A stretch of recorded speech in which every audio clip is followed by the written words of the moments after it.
Those lacking spines. Chapter 2 Smells Like Teenage Wasteland.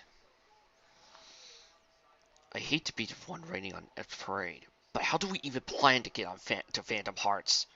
Lysis pits a fair question as our three heroes made their way down to the docking bay in the basement of the castle that never was. We can use our teleportation powers to reach it, but that's a long way to travel, through several world dimensions as well.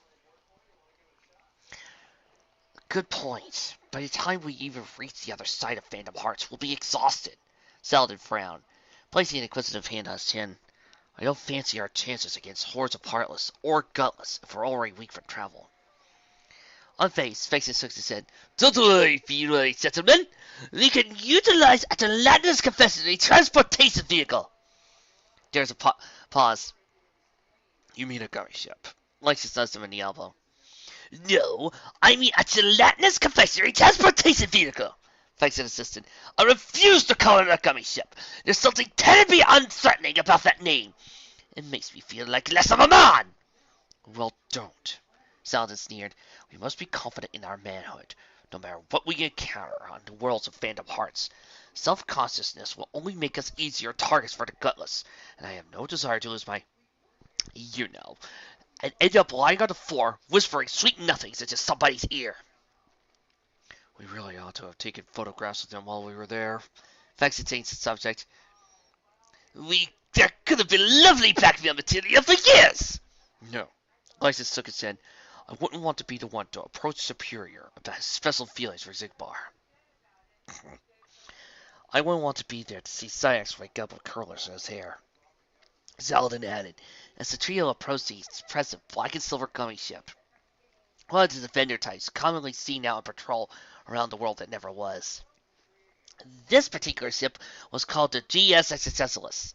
Note that the author's intelligent use of the philosophical term in the ship's name. Saladin raised his hand, and the gangway lowered for the three of them to head inside. The ship will be perfect. We can fly through the gateway of Phantom Hearts, then teleport to whatever worlds we can reach. We'll be sure to find our colleagues, somewhere in there. Right, Faison? Presumably, Faison replied.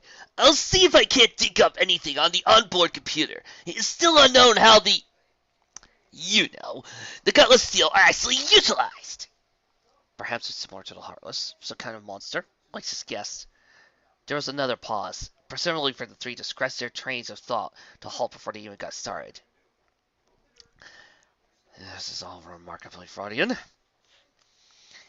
The gate to Phantom Hearts was conspicuously placed in the center of a tremendous asteroid belt in the middle of nowhere.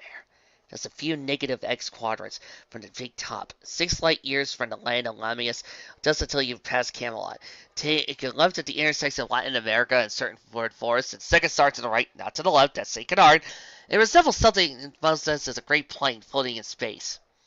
While a white plane with purple bars protecting it from invading ships, a tremendous keyhole in the center of it.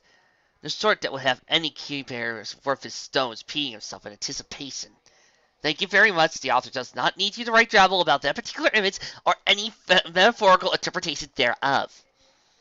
The GS Existentialists approached at a steady speed. The onboard computers were finally able to pick up some useful expositional data regarding Phantom Hearts as a whole. More importantly, performing a bunch of technological wizardry that the narrator is too lazy to talk about. Hey! If there's going to be any fourth wall breaking, it will be me and me alone. Faison was about to pick up the signal of a world beyond the gate. The computer is detecting the presence of nobodies in a world just beyond the barrier of Phantom Hearts, Faison said, sounding pleased. Nobody we know? Lysis asked. Yes, nobody we know, Faison replied, taking a moment to think that one out.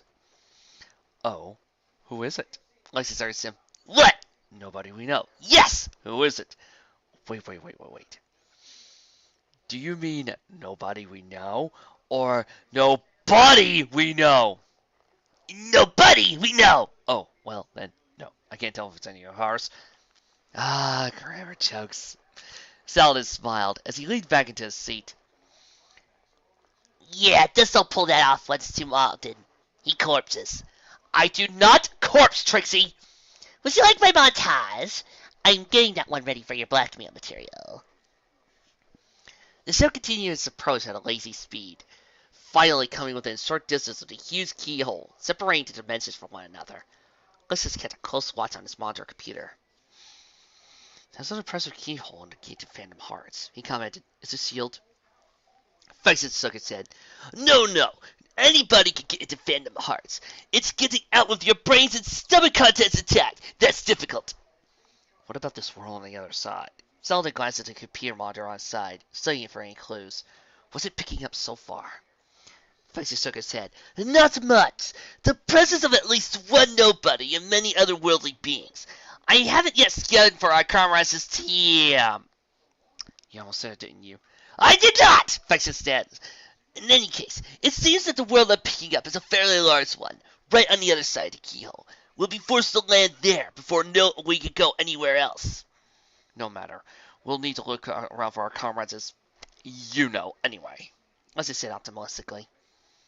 "We're close enough," Saladin said finally, standing up and smirking triumphantly. "Leave your ship here, Faison.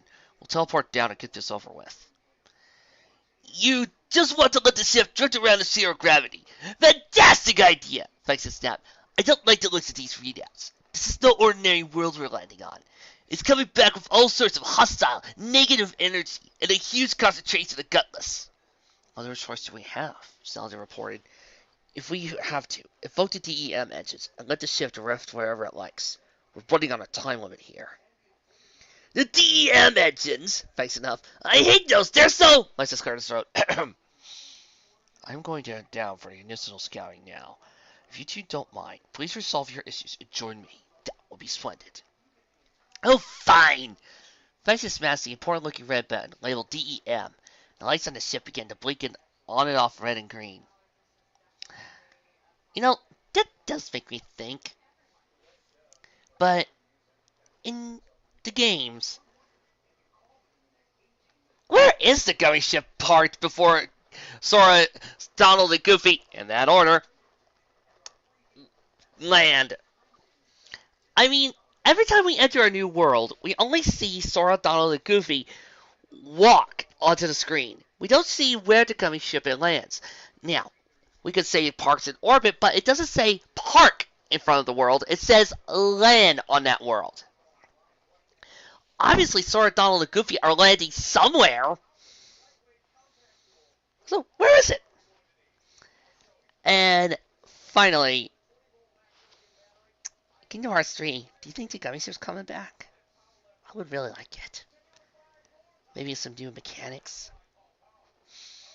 "Prepare yourselves, gentlemen, for the most dangerous mission that we of Organization 13 have ever partaken in, especially for the sake of our brethren," Saladin warned them, rolling up seats. "For we are about to enter Phantom Hearts!" "Yes, we know," Faison and Lysis reminded him, as the three advanced to the dark portals. "You two wouldn't know a dramatic tension if you bit you in the arse." The DEM engine, short for Deus Ex Machina engine, was developed several decades ago by the most brilliant nobody scientists of all in Dark City. That is, Vexen and Sexion after a night of heavy drinking. Ironically, the device itself was created as a part of a crappy plot device to skip over a bunch of tedious parts in the very story you are now reading.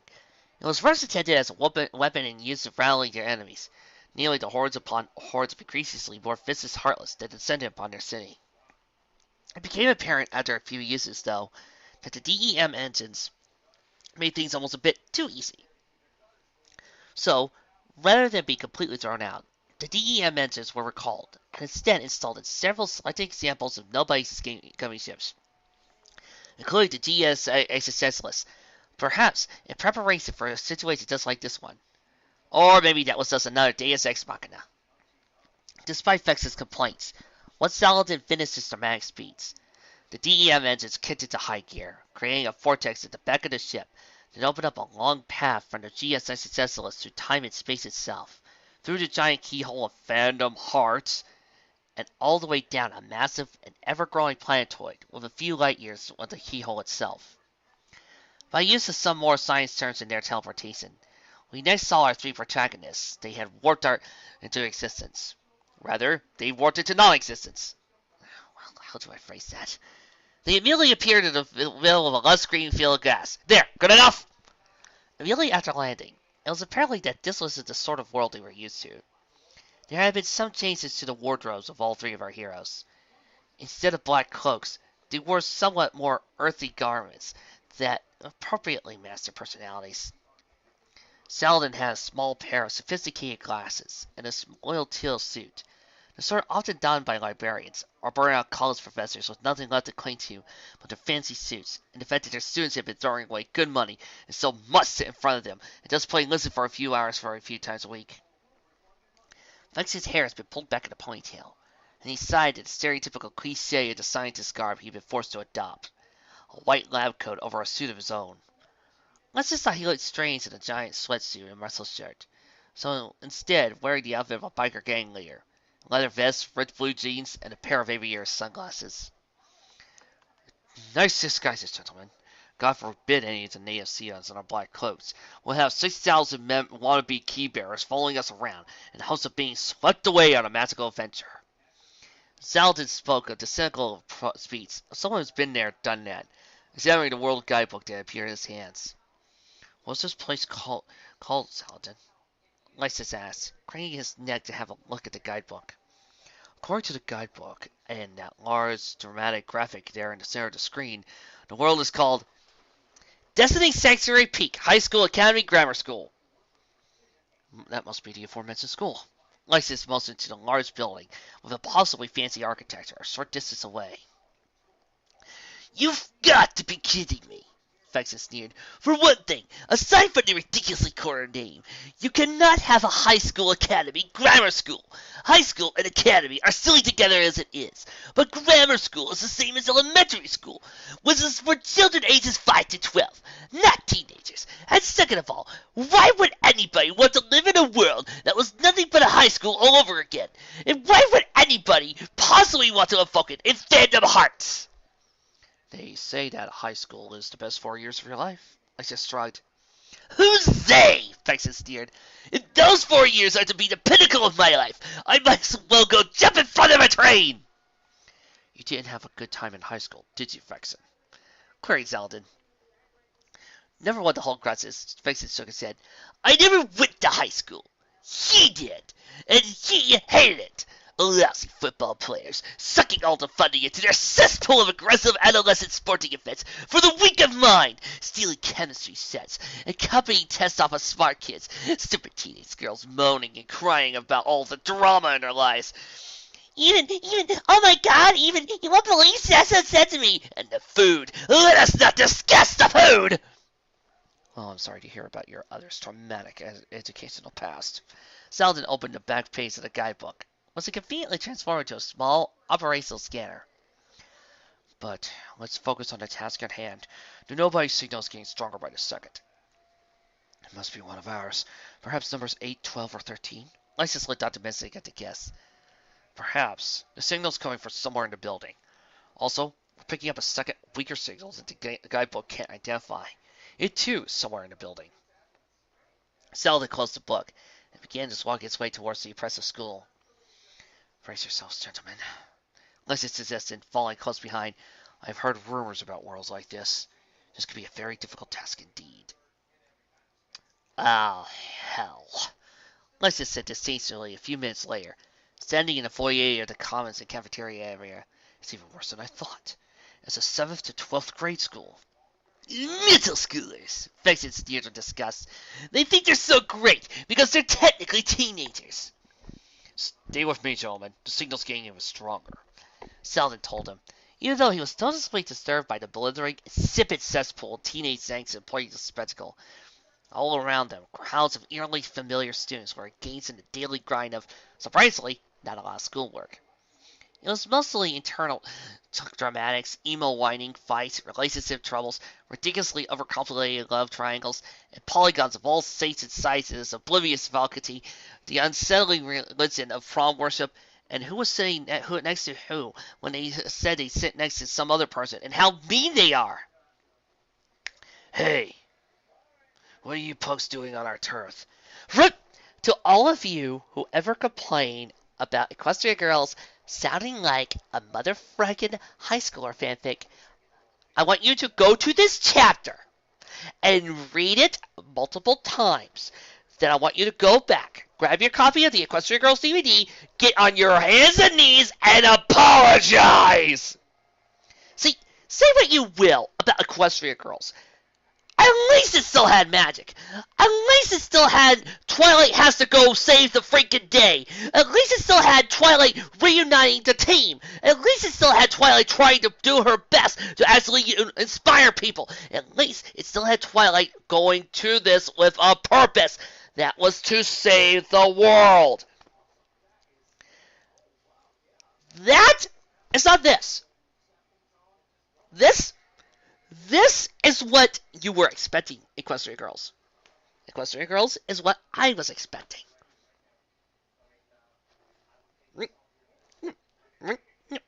This versus this. This versus this. Do you see the problem? A terribly stereotypical voice halted our three heroes from their mind-numbing reverie. They turned around to see an 11th grade boy who was either doing his best to look like his clothes didn't fit him, like he was making some kind of fasten point.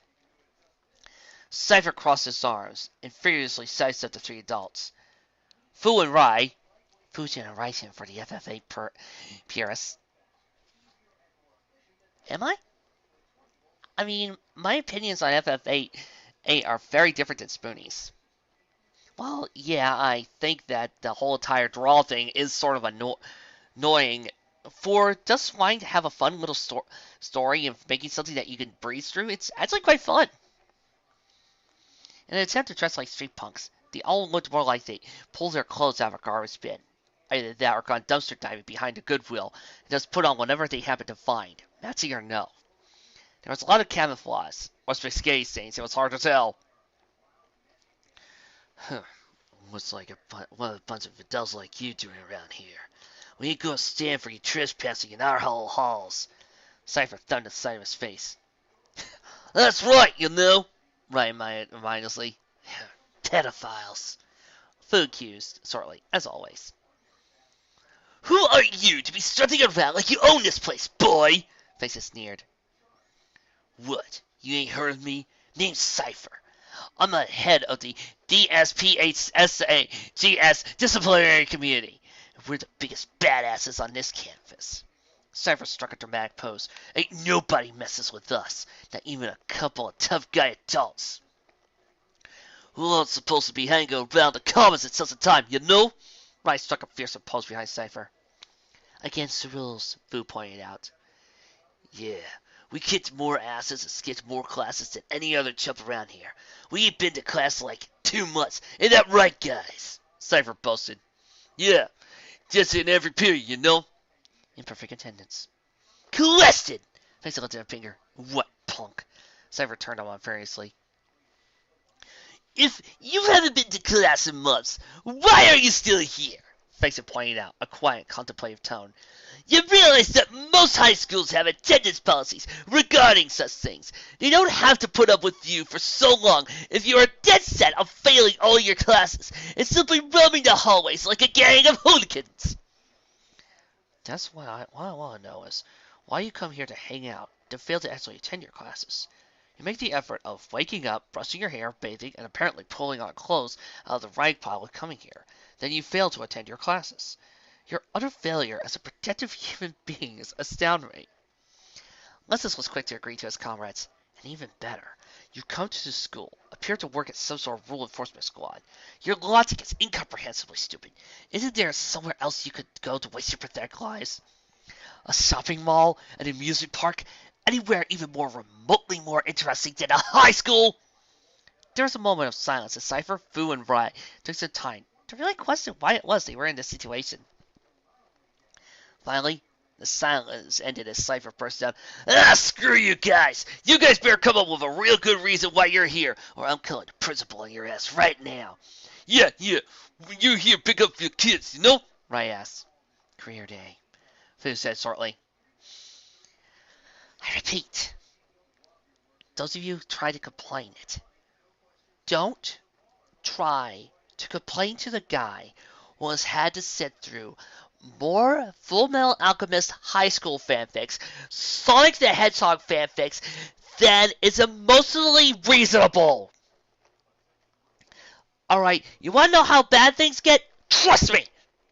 If it gets bad enough that I start complaining, then you have permission to complain. Oh yeah, this lecturer didn't say nothing about career day. Cypher threatened. Mix Lecturine? Who would give that woman a Jesus licensure? We think the same thing, you know? Anger management. Stop getting off topic. Cypher smacked his Tony in the back of the head. Well, career day or not, you adults better watch your asses, and I better see you in class. And also I know you was lying, and I'll kick your ass. You don't go to class, Vexen pointed out. This time, an outwitted and disillusioned Cypher, realizing the idiocy of his own plot conventions within the very fabric of this world, was off in a corner sobbing about his wasted youth as Fu and Rai awkwardly tried to comfort him. I just love crushing the spirits of uppity little bastards. Faison looked quite more comfortable with his surroundings now, cracking his knuckles and smiling pleasantly. Yes, well, Lestis was back on the ball, having opening his world guidebook and glanced at the computer monitor on the back cover. That may have been a more useful conversation than we thought. Laxarine is in this world. We should locate her and assess her condition. Now, not necessarily. It could be just this world's invocation of Laxarine. Sally reminded him. The signal we're getting won't belong to Laxarine if she's not the real one. Yes, but in either case, we should find out where the snowbite signal is coming from. Lexus repeated. Let's get to searching. The sooner we get out here, the better. There could be gutless gathering out here at any given time. In their attempt search for the source of the signal, Saladin, Vexen, and Lexus could not possibly be privy to the plethora of exciting plot lines going around the commons at that very moment. The narrator certainly would have been heartbroken to know this. Or rather, not heartbroken. Screw it. At the table nearest to the wall sat young Kairi Shikigami Kage, a 10th grader who had good grades, excelled in art program, and believed herself in her own opinions and didn't particularly like following the trends. This, of course, made her the biggest, ugliest loser in the entire school in the eyes of her peers.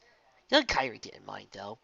She spent her lonely lunchtimes at the end of the dork table, writing on her sketchbook and listening to books on tape.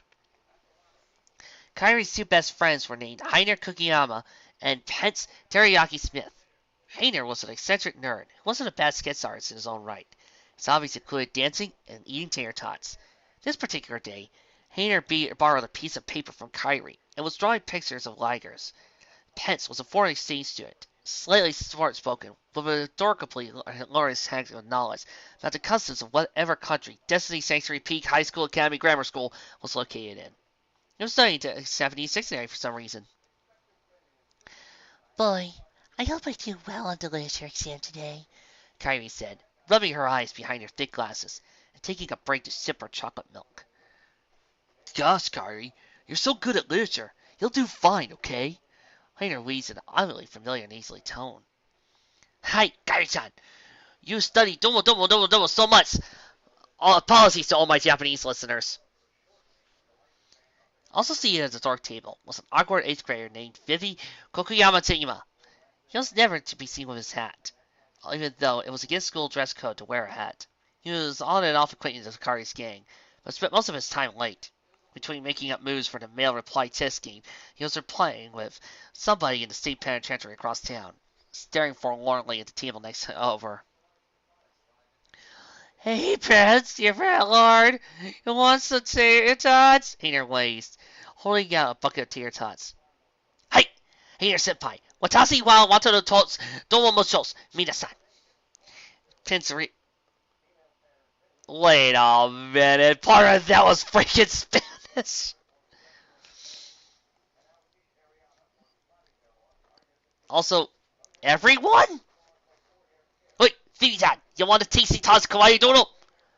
Again, I am so sorry to all my Japanese listeners. I apologize. If there's any way, anything I could do to make it up to you Japanese people, any way at all, I promise I will do it. No thanks, Pence. Vivi sighed longingly and continued to gaze at her. Her was Namine Yukimura Tatsu, the most popular girl in school, captain of the cheerleader squad, and permanent resident of the popular table, conveniently located a few years away from the dark table, currently text messaging someone on her cell phone. She was an oblivious little thing, with a shock of blonde hair that was stereotypically giggly cheerleader attitude. See? Again! Equestria Girls! One scene, 5 minutes of dialogue is dedicated to saying, oh, Sunset and Flash Century went out together. 5 minutes. Twilight and Flash's scenes add up to a moment of, 3 minutes? You want to know how it could have been worse? You want to know how it could have been? What could have really been bad? Look at this! This is what would have been. This is what could have happened. The girls spending nothing but all day talking constantly about boys, doing nothing but sitting around talking nothing about the story, doing nothing but talking about the nearest guy, and letting the guys rule their lives. That could have been the movie. She did not notice Vivi staring at her, nor did she notice a particular on things. Her current principal quest in life was to find the perfect dress for the formal tonight. See, only Rarity was actually caring about the dresses. You see, here's the thing, at least they were in character! She needed to look perfect with her boyfriend, an absolutely spectacular hair color. Namine's somewhat unlikely boyfriend was Riku Ginyapaputskin, who, up until he started going out with Namine, had been quite famous as the school's standard issue rebellious goth kid. He was still dressed in black, and wore black eyeliner at the ends of his turquoise eyes. Old habits are hard to break after all. Riku serves as further proof of Namine's utter obliviousness, as he, his parents, his friends, and all their respective grandmothers knew he was a flaming closet case, merely holding up a sham of a relationship with Namine to save himself a little respect among the student body. He was spending his lunchtime staring at the asses of every young man who passed him by. Curling in the scope was the muscular ass of Riku's unlikely best friend, captain of the Destiny Sanctuary Peak High School Academy Grammar School's Flying Wuggles football team, a handsome young man named Sora Wakaharuki. It shouldn't take you too long to figure out that Sora was the captain of many other sports teams as well, and possessed the nicest hair and pearliest white set of white teeth in school. It should also be noticed that Sora was as dumb as a rock, failed all his classes, and despite his rumored sexual virility, was actually the world's most innocent, naive, Twitter-pated little virgin. 20 points for the Disney movie reference. I got it! Shoot him! Bang! See, it would have been Soren that was the captain of every single football team, not Rainbow Dash! Tossing a football high up above them, Sora approached his friends and smiled like an idiot. Dude, you guys should have totally seen the sweet touchdown I made at the game last night. Coach said it saved the entire game for us. We were totally tied with 2 minutes in fourth period. Quarter. Riku took some time out of his oiling to correct him, his most seductive voice possible. Huh? Fourth quarter. Dude, I'm totally the captain of the football team, Sora snapped. Don't be all up in my grill. Whatever. Riku replied brutally, having been set down. It's time for class anyway. As he rose from his stool and plumped off to Miss Lecturing's 5th period language arts class, he spotted Senate President, National Honor Society, Bracker-elect, Scarlet Reception, Olette Yuki, stapling up colorful posters for that nice advertised spring free prom hop formal. His eye twitched and abruptly ripped it down, rolling it up to tiny pieces, which he proceeded to sprinkle them heartlessly in Olette's hair. Hey! Olette screeched as he continued on his way. Riku, you jerk! Yeah, nobody's gonna recognize that move from that one teen movie. How clever you are! Miss Lecturing had thick dark rings under her blue eyes, a frazzled mop of blonde hair on her head, tortoise shell frame of cat-sized glasses, and a voice that sounded like she gargled her cigarette butts vodka every morning. She was an extremely apathetic woman, for God's sake. She graduated college with a doctorate in philosophy. She was supposed to have gone places with a degree. But no, now it's only after you're out in the real world that you learn nobody knows who John Stuart Mill and Aristotle are, and nobody in particular cares. And you're going to be forced into a meager paid job in education, no matter what you previously expected. And by God, does she hate children! As the students from her 5th period language arts class slowly filled in, she was seated on her desk in too far of a plaid skirt, white blouse with buttons popping out around her cleavage, and a fairly visible black lace bra. She appeared to be flirting seamlessly with somebody's father, and overheard conversational snatches included, "Out to the broom closet, nobody will be looking there," and "Come on, baby, you can light Mama's fire next passing period." Hey, I gotta read what the description says!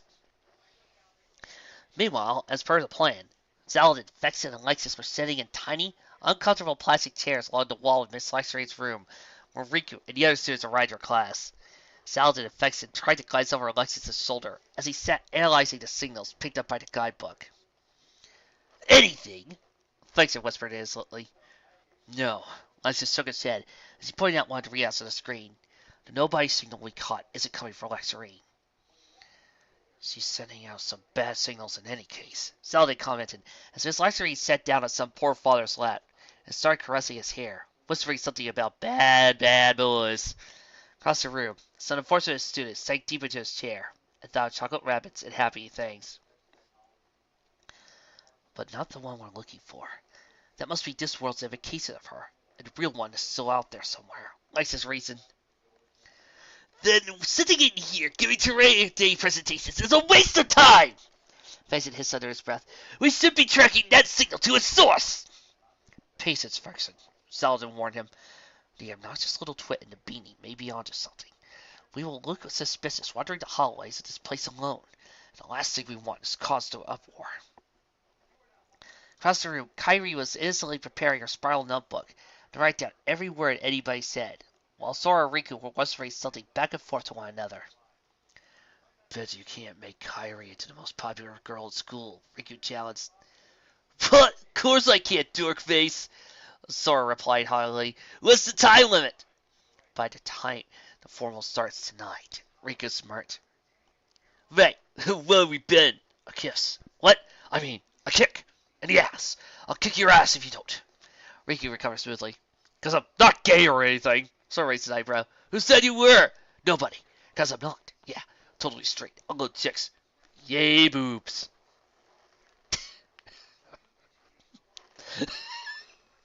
You guys aren't saying the image I'm saying in my head. I'm saying that emo Rico as he's saying, "Yay, boobs." Holding up a little flag with a picture of a hot woman wearing a bikini, showing off what her mamas gave her.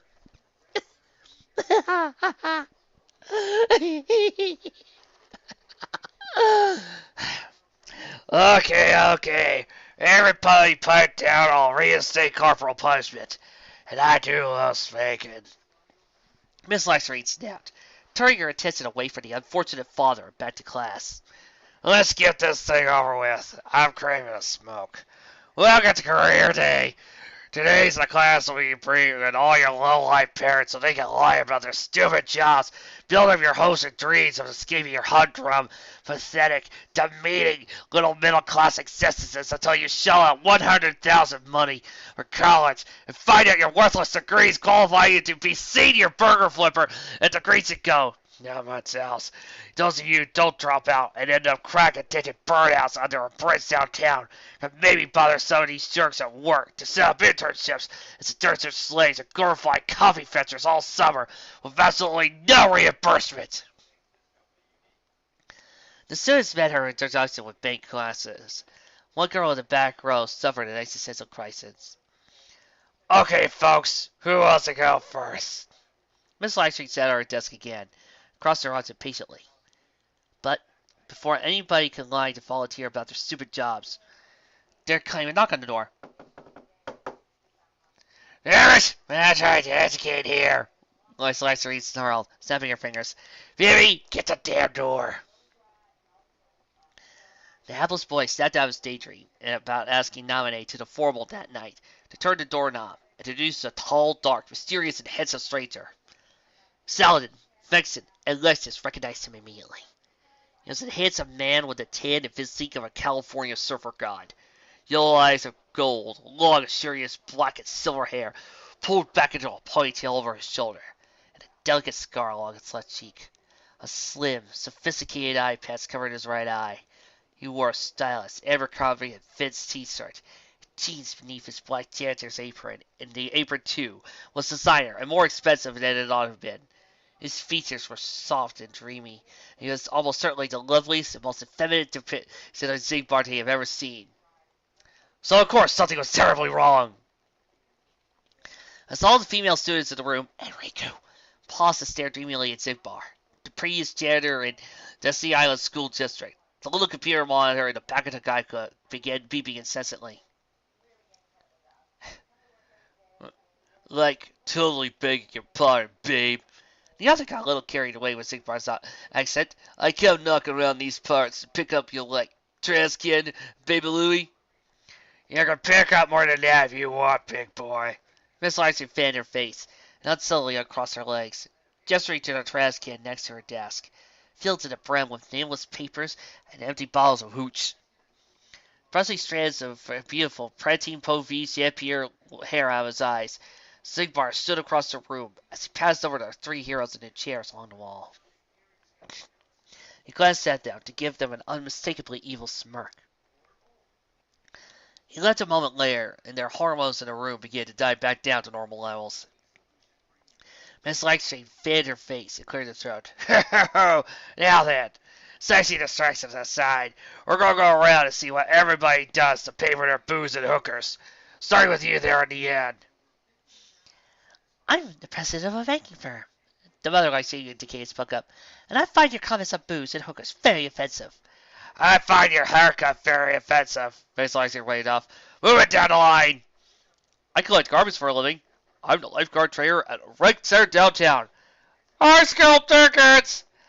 I work a busy desk job that leaves me too tired to do anything when I get home but watch reality TV and watch eat pork rinds. I'm a sex therapist! And then there were three. I see smiled at our heroes. What do you do for a living? We follow janitors, Saladin announced, as the three of them stood up and bolted after Zigbar. The door slammed and closed behind them, and after an awkward silence, Racing caught, Miss Oxford, can I have an internship with them? This is fascinating information, really, Faison said mostly to himself, as the trio hurried through the school hallways in search of the creepy Zigbar. I can't believe I didn't think of it earlier. Now I know precisely what happens when a gutless takes up. You know. Then get explaining, Saladin urged him. What in the world could have happened to make Zigbar so pretty? Lysis offered. Yes, but then that wasn't Zigbar, Faison smirked. Remember the unusual signal we were getting? It was coming from him. That was his, you know. Lysis and Saladin paused. Then glanced at Faison with immense concern all over their faces. His what? Lysis gasped. When a heartless consumes somebody's heart, they transform into a heartless. Well, at the same time, a nobody is created, right? Well, when a gutless steals somebody's, you know, they turn into a being I call the Yuke. Their, you know, is transferred to Phantom Hearts, where it becomes a entirely separate being. I'll call it a Seme. Faison explained. The janitor we saw is Zigbar Seme. Unlike the Yuke, who are harmless, weak, sobbing, effeminate, and pathetic, Seme are excessively attractive, sexually charged, and dominating, and in most cases, very unlikable. If we defeat the Seme, will number 2 return back to normal? Lysis looked at Faison hopefully. I'm not sure, but whatever the case, we should find him. Faison pounded his fist into his other hand. Just as we are the top-ranking agents of the nobodies, the Semes will be the top-ranking agents of the gutless. Destroying them one way or another will be instrumental to our mission. Something's off, Saladin interrupted Faison's slew of exposition, pointing to the signal tracer. The nobody signal is back. It looks like Zigbar Seme is heading towards it. Really? Where is it? Lysis asked early. It looks like the Seme is leaving the building. Saladin pointed to the signal. He's headed to the apartment building across the street from the school. Now let's not waste any more time. We'll corner him there! Lexus glanced around to see if anybody was watching. It opened up a portal of darkness, and the three stepped inside.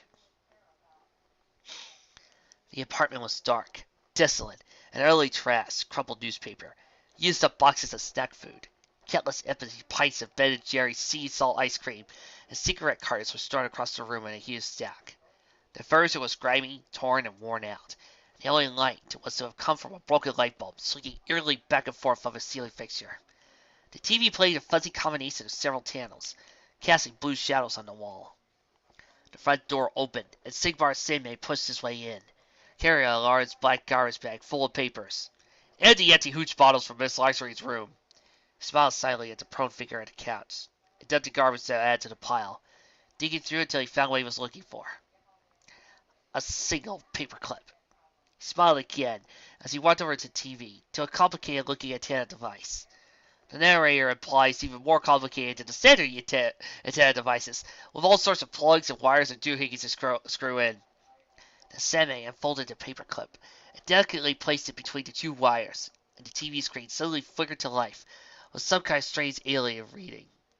After a moment, a shadowy figure appeared through the symbols and spoke. Siggy-kun, how progress is your mission? It's like going totally sweet, dude. Siggy-kun kneeled before the screen, dripping out bits of garbage as he did, not respectively. Got myself a totally sweet setup down to school like nobody knows what's going on. Seriously, dude. It's the suspect for responding to our experiments. Yeah, dude. So far, so good, you know? Siggy-kun glanced over his shoulder as the helpless figure on the couch, glowing a faint grin. He tried to get away when we let our underlings go all psycho at the castle, but they totally dragged him on his way out. And there have been no suspicious activities. No sign of any attempts to stop our plan. Nope, none I saw, dude, Siggy-kun snickered. I got a little worried today I saw 3, 4, and 5 hanging out down to school, but I figured maybe you had to invoke them in this world. Even stuff out, you know. There was a long moment of silence. 3, 4, and 5. Yeah, dude, Siggy-kun scratched his beautiful face. Did you, send them on down here? As if! A tremendous, sinister voice boomed from the other end of the broadcast, making Siggy-kun twitch slightly. Saladin is a hairy, ugly gorilla. Vexus an old geezer. And Lexus is a big, stupid muscle brain. Do you think I would ever sully my beautiful phantom hearts with such filth? Guess not. Siggy-kun seriously. So that means deal around here?